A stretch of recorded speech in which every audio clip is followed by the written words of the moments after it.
his forgiveness.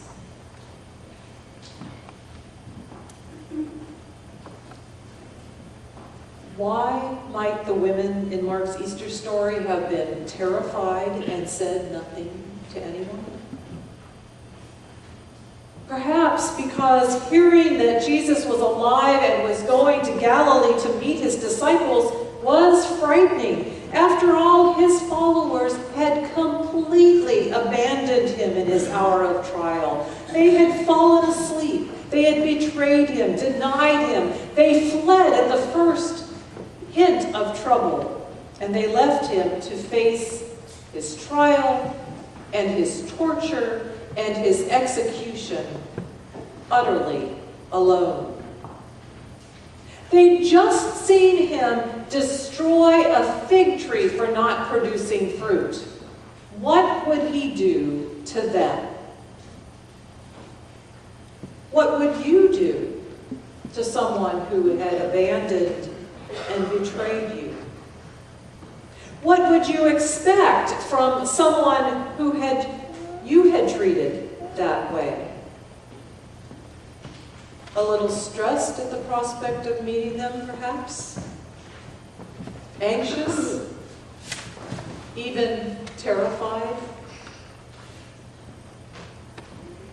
Mark's readers and listeners knew what really happened. They knew because they were already part of a new community, a community where forgiveness superseded retribution, where embrace had replaced violence, where love and kindness had supplanted condemnation.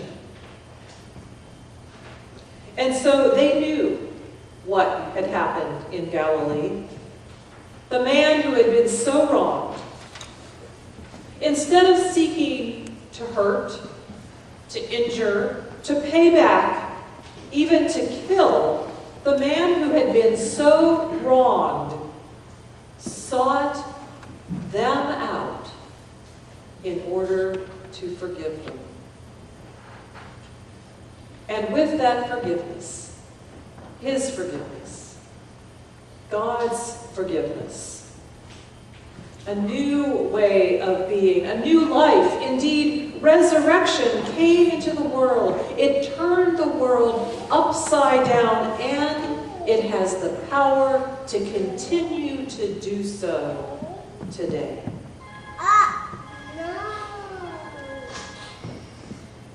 And so this Easter, the question is there for each of us.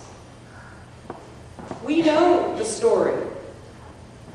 We know what we, who have abandoned every sense of love and commitment and peace and kindness and forgiveness in our lives, we know what we deserve. And we know what we have received. Jesus turns and says to us, "Come. We have food. You all are welcome."